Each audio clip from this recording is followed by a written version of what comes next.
My name's Frank Mercer. I'm 72 now, retired. Search and rescue out of Scammania County, Washington. I'm saying that up front, so you know I'm not some kid chasing campfire stories. What I'm about to talk about happened back in late September 2004 up near the south side of Mount St. Helens in the Cascades. Early fall, wet and cold, that gray drizzle that never quite turns into real rain. It started like any other night after a search. Boots by the door, socks steaming near the baseboard heater, scanner muttering in the background. I remember the smell of wet wool and coffee, and the porch light throwing that dull amber circle on the gravel. Ordinary. Then came the 3 knocks from the treeing. Slow, measured. I shouldn't be telling this honestly, but it's been years. People laugh when they hear Bigfoot. I did too. I don't have proof you'd accept. Just a memory. An old phone with a clip I won't show anyone. And those 3 knocks I still hear when the house goes quiet. You can probably hear the old wall clock ticking over this recording. That sound's been with me since before all the Bigfoot talk started feeling real. This part is late, September 2004. Like I said, near Marble Mountain Snow Park, south side of St. Helens. Overcast, a little fog hanging low between the trees. We were 3 days into a search for a guy named Tyler Green, 32, from Portland. Solo hiker, last seen at the trailhead. I was walking sweep with a younger deputy, Sanchez. Wet ferns slapping our pants, radios hissing in and out. The smell was wet earth and old ash, that volcanic dust that never quite goes away out there. We stopped at a game trail crossing, listening somewhere upslope. Tap, tap, tap, tap, like a piloted woodpecker. I told myself that's all it was. Just a bird. My knees were already complaining and I didn't want a long night. Back at the makeshift command post, 2 pop-up tents and a trailer, one of the volunteers was telling a story about the thing in the woods that takes hikers. Sanchez snorted and said, Yeah, the Bigfoot boogeyman. I rolled my eyes at the word. I'd heard it 100 times. Local radio shows, tourists, kids. I told myself a grown man didn't just vanish because of some Bigfoot rumor. But that night, lying in my bunk in the trailer with rain ticking on the roof and the generator humming, I woke to silence so complete it felt wrong. Then 3 knocks, distant, like someone testing a door they couldn't see. I told myself it was wind shifting a branch, but I still checked my boots and packed twice before dawn, like I expected them to be gone. I never found out what we heard out there. A week after they called off Tyler's search, I was back at my place outside Cougar, Washington. Same year, early October 2004. The rain had turned steady, and the air smelled like cedar and wood smoke. You might hear the refrigerator humming behind me now. That's about how quiet my house was back then. My wife had passed 2 years before. She left this woven berry basket hanging by the door, sage green paint flaking off the handle. I still used it for huckleberries. Domestic ordinary. I liked that. That evening, I had the TV on low. Some local news talking about ongoing mystery of missing hikers in the Cascades. They flashed up a list of names. I recognized 3 from my own calls. 1,000 missing over the decades, they said. That number stuck behind my eyes like a splinter.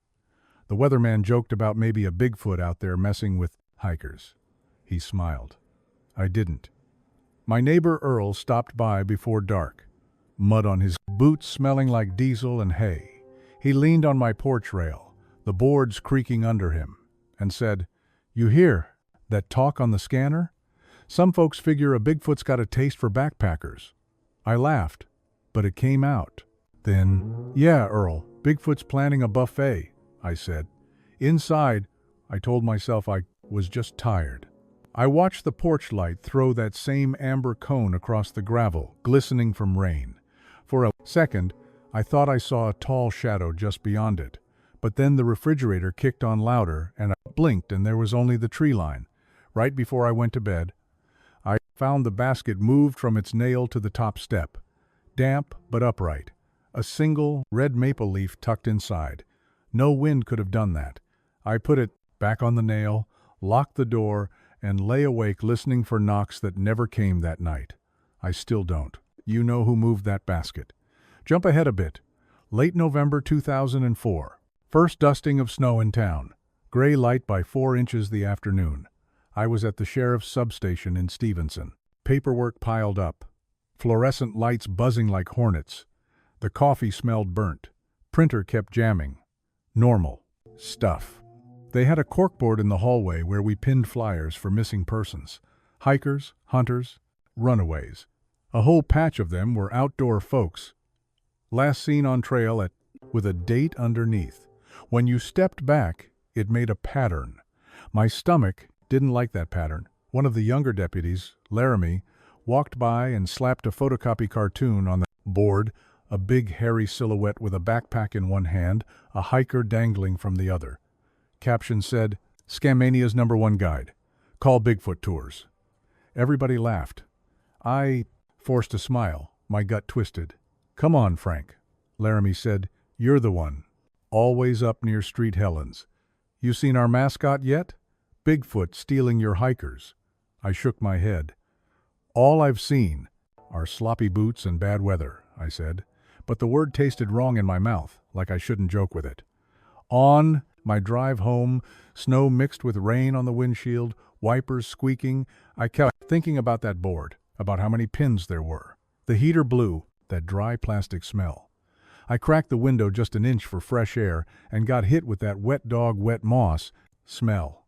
Strong, like something big had just crossed the road. I stopped the B truck, engine idling loud in the quiet. Headlights washed over bare trunks and dirty snow. No movement, no tracks I could see from the driver's seat. Later, that night, with the baseboard heater ticking and the old house settling, I heard 3 dull knocks again. More. Faint this time, like somebody knocking 2 doors down. I told myself it was the branch in the wind. I never went outside to check. I still wonder what I would have seen if I had. By late January 2005, the cold had settled in for real. Sky pale, almost colorless. My place out by Cougar was quiet except for the wind running through the firs and the occasional pop from the wood stove. If you listen, you might catch the stove creak under this recording. I was out by the shed splitting wood, breath fogging, hands numb through my gloves. I remember the sharp smell of fresh-cut cedar and the metallic tang of cold air. Snow lay in crusty patches around the yard. I turned to grab another round and saw them to footprints. Not boot prints, bare, human-shaped, but too long, too wide, with a big wide pad and no clear arch. They came from the treeing, stopped near my woodpile, and turned back. Snow around them melted a little, like whatever made them was warm. My first thought was, some idiots out here barefoot. My second thought, one I pushed down hard, was Bigfoot. I said it out loud just to hear how stupid it sounded. No way. This is Bigfoot stuff, Frank. Get a grip. I set my own boot next to one print. Mine looked like a kid's shoe beside it. My chest tightened. That wet dog, wet fur smell came in on the breeze again, mixing with cedar and smoke. And under it, something else like turned earth. A riverbank after flood. I followed the tracks toward the trees until they just stopped. Not faded, stopped. I told myself snow fell from the branches and covered the rest. I told myself that 3 times on the walk back to the house. Crunch of my own boots loud in the silence. That night the refrigerator's hum sounded too loud. The was house too small. I locked the door, then checked it again and again. Around midnight, just as I was drifting off, I woke to the distinct sound of 3 slow knocks from the direction of the shed. I lay there, heart hammering, telling myself it was the wind. I still don't know why the wind would knock exactly 3 times. Early May 2005, snow mostly gone. Everything wet and green again. I'd gone back on active rotation for search and rescue. Couldn't quite retire. Not yet. This call was for 2 missing brothers, late 22nds, last seen heading up a side trail off Ape Canyon. We set up a base camp in a little clearing. You could hear the creek rushing nearby. Smell the cold mineral water and fresh spring growth. A tarp flapped overhead, ropes creaking in the breeze. On the second day, I found what should have been good news. A campsite. 2 tents still standing, rain-flecked, zippers half up. A little propane stove cooled, mugs half full of coffee gone cold, surface skimmed with pollen. No sign of a struggle, just absence. What stopped me was the ring of stones stacked right at the tree-een, not just a fire ring. These were built up into 3 little towers, each one about knee-high flat rocks balanced too carefully to be casual. On top of each tower sat a small object from the camp, a spoon, a lighter, a folded bandana. And beyond that, in the trees, that smell again. Wet fur, river mud, and something musky, like an animal that lives alone. One of the other volunteers, Sam, came up behind me, boots squelching. "What do you think, Frank? Kids playing with rocks?" I stared at the towers. "Maybe someone's trying to mark a trail," I said. He sniffed and made a face. "Smells like a zoo back here, like Bigfoot took a bath." He laughed, but it died quick. I didn't say the word back to him. I didn't need to. It hung there between us anyway. That night in my tent, the creek's rush turned into white noise. I woke because everything went quiet. Dead quiet. Then from the far side of camp, past where the stone towers had been, came 3 knocks. The tarp over us rattled slightly with each one. No one said anything over the radios. No one admitted hearing it. We never found those brothers. We found their car, their gear, their little stone towers, but not them. I still don't know who stacked those rocks so carefully. While the search teams were still combing the ridges around Ape Canyon, my house back in Cougar sat quiet under the spring rain. By June 2005, I'd started waking at odd hours, listening to the settling of joists and the hum of the refrigerator, imagining patterns in the silence. The old wall clock ticked steady and indifferent. I'd lie there counting the seconds between each tick, wondering if I'd hear 3 knocks answer back. I didn't tell anyone about the towers or the smell or the footprints I'd seen. Months before, what would I say? That I thought Bigfoot was collecting souvenirs? That maybe all those missing hikers hadn't just gotten lost? Earl came by one evening in mid-June, bringing a 6-pack and gossip from town. We sat on the porch while the light faded, mosquitoes rising from the wet grass. He told me about another missing person report. A woman this time vanished near the climbers' bivouac on the north side. She'd been experienced, he said. Had a GPS, a beacon, the works. Nothing worked when you didn't come back. I asked if they'd found anything. He shrugged. Just her pack, he said, neatly set beside the trail, zippers closed, everything inside like she was coming right back. I felt my throat tighten. That's the 3rd one this year, Earl said. People are starting to talk. About what? I asked, though I already knew. About Bigfoot, Frank. About something taking people. He laughed, but it was uneasy. I didn't laugh at all. By July 2005, the missing posters on that board had grown again. I started waking up at 3. 0 inches the morning most nights for no good reason. That's when you really hear a house. The tick of the clock, the settling timbers, distant trucks on the highway, and sometimes the forest breathing outside. This part's late July, hot day, cool night just outside my cabin. The air smelled like dust and warm pine in the daytime, and like damp soil after dark. I'd been turning that basket thing over in my mind for months, along with the towers, the prints, the 3 knocks. So, one evening just before sunset, I took my wife's old woven basket off its nail. I filled it with apples and a handful of huckleberries. I walked to the edge of my yard where the grass gave way to ferns and salal. The woods beyond were already darker, that soft blue-green you get at dusk. Crickets starting up, one here, one there. I set the basket down, on a flat stump just inside the tree.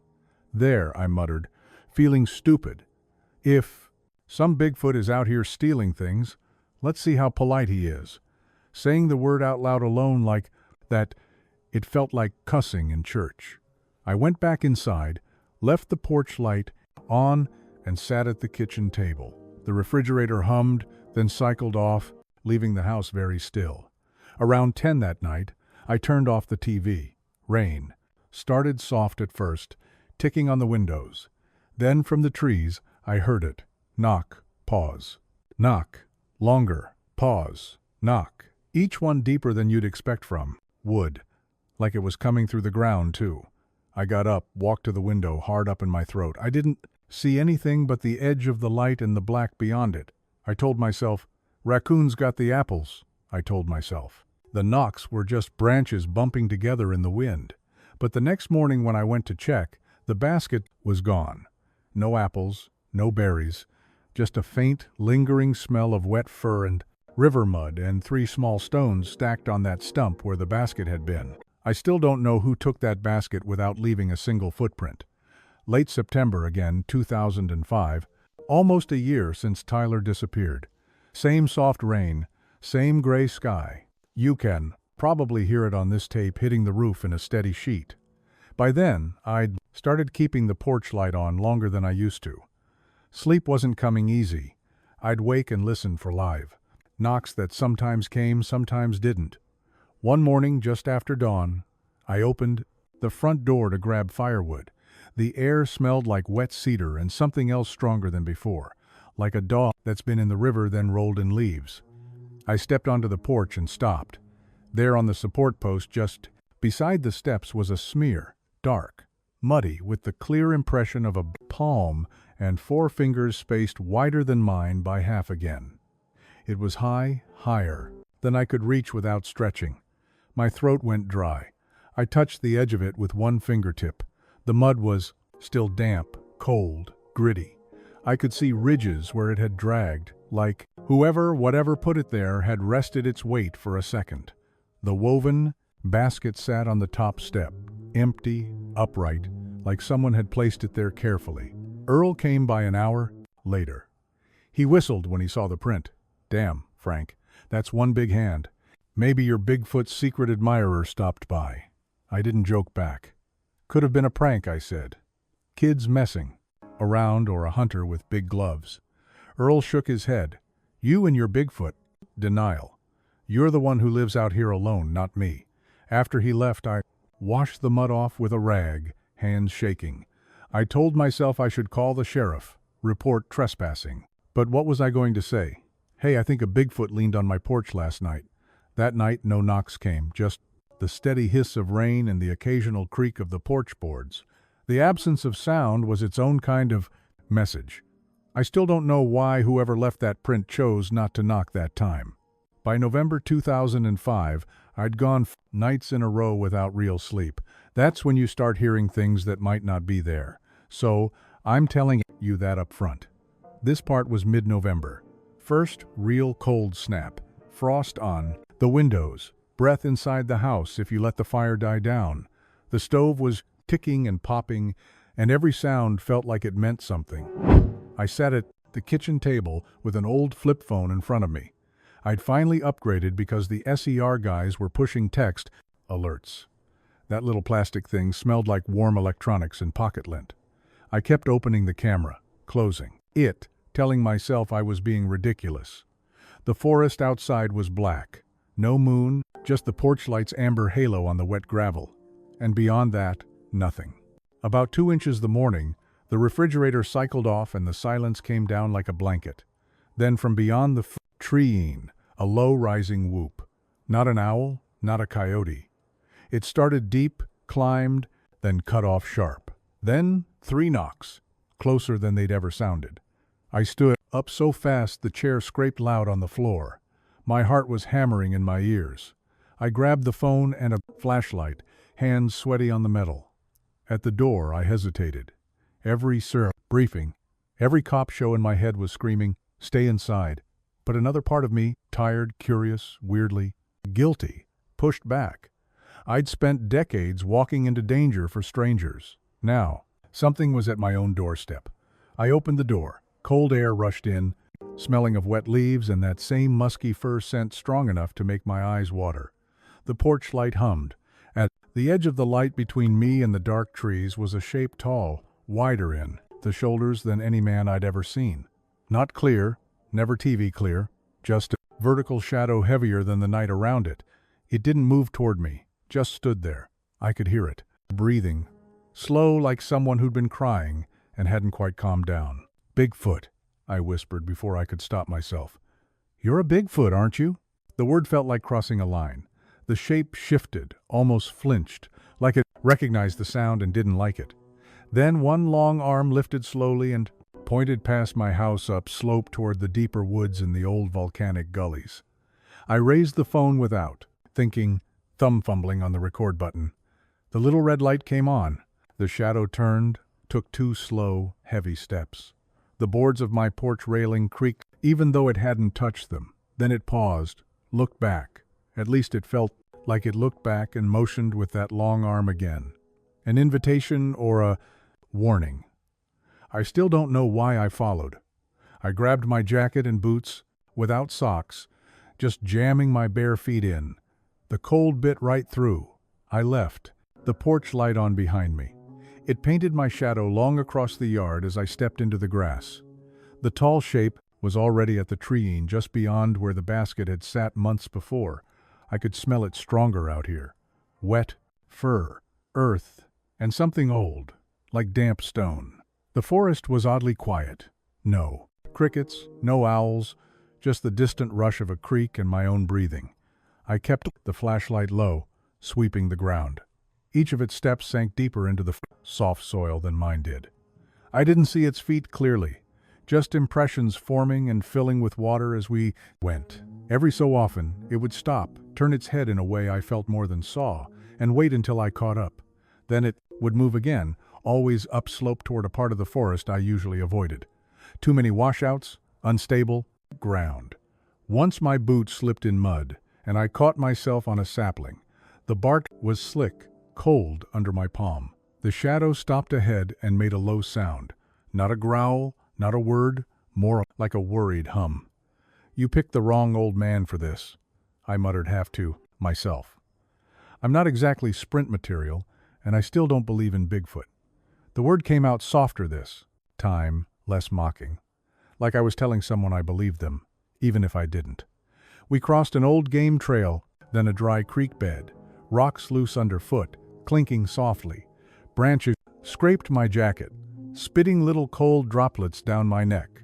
After maybe an hour, hard to tell in the dark, we came to a cut in the land, a steep-sided ravine I'd seen on maps, but never in person. The air coming out of it was colder, carrying a smell like wet metal and mildew. The big shape stopped at the edge, one hand resting on a tree trunk. It knocked against it 3 times.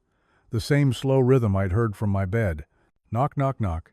The sound rolled down into the ravine and came back thinner. It stepped aside then, leaving the path open in front of me. My hand shook so hard the flashlight beam jittered across moss and rock. I still don't know why it trusted me enough to show me what was down there.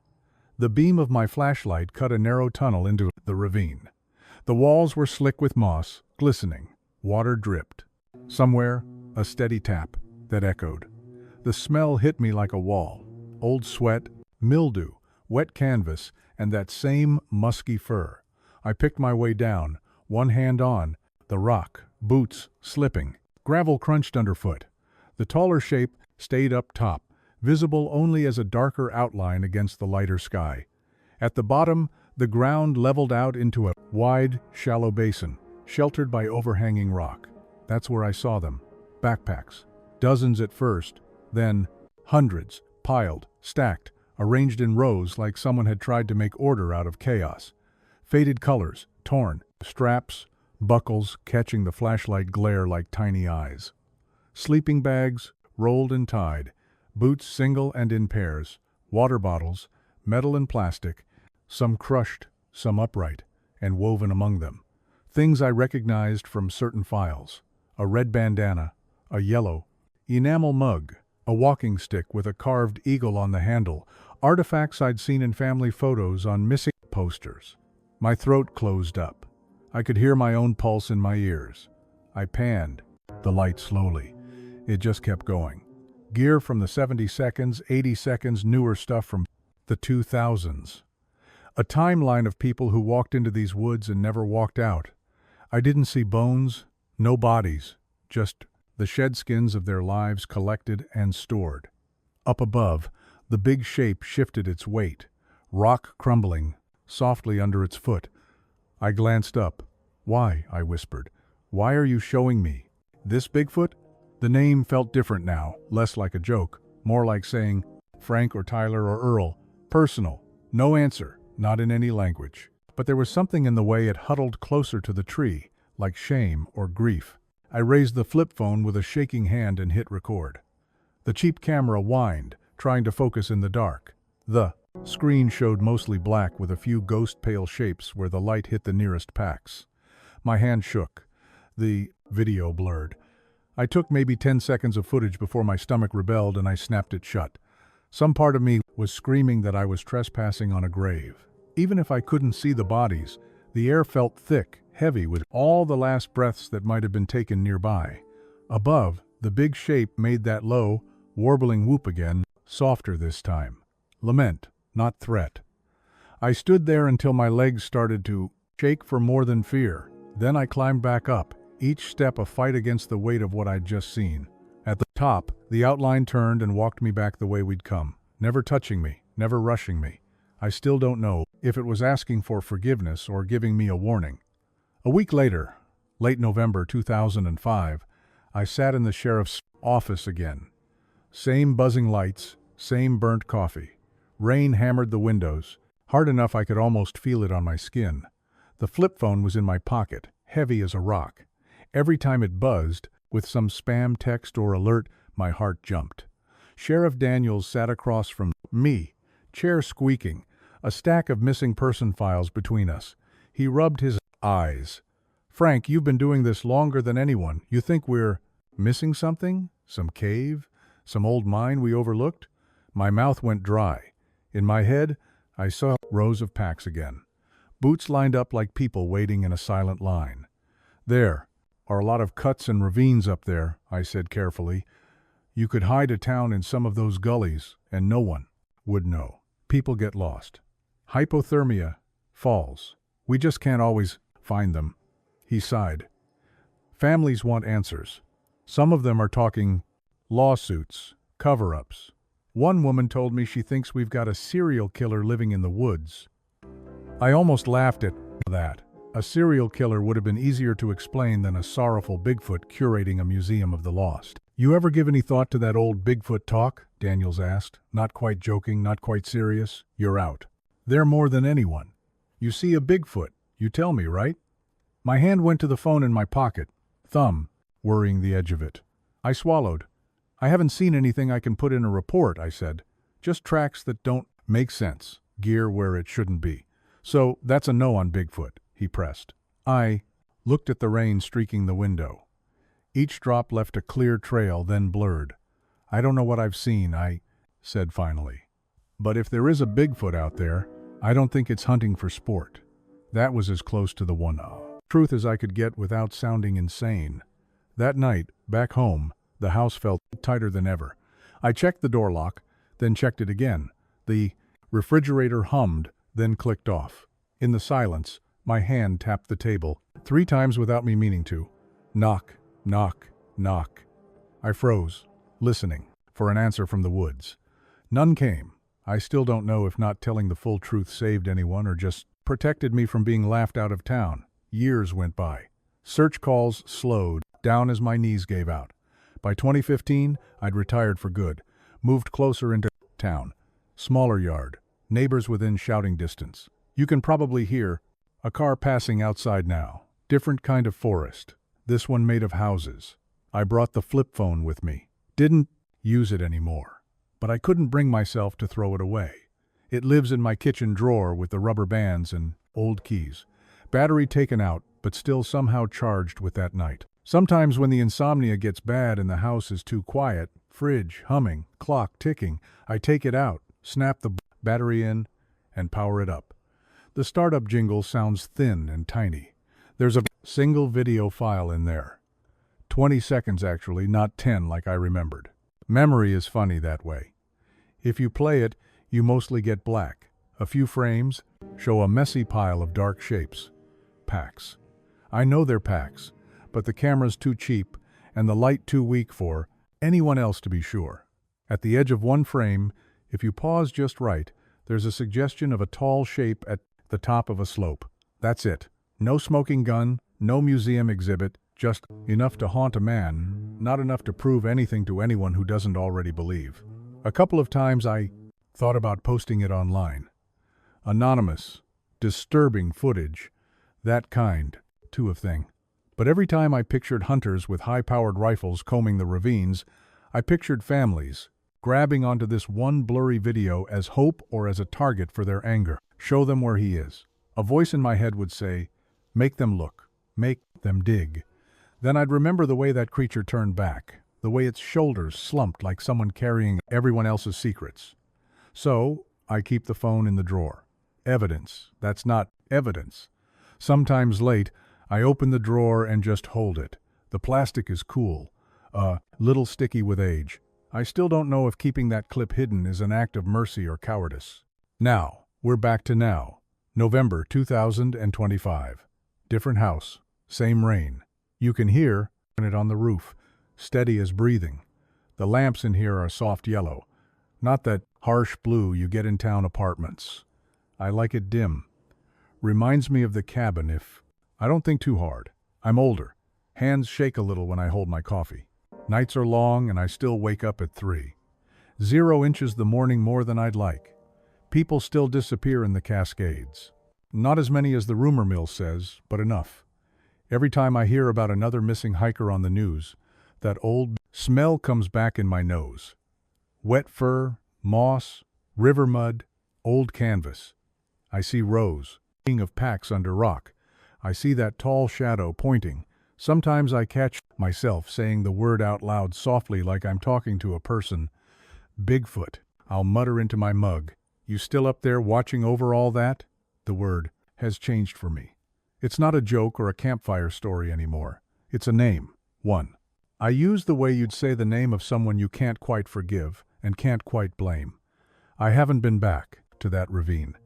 My legs wouldn't make it now, even if my mind let me. I've told no one the exact spot. The forest can keep that secret.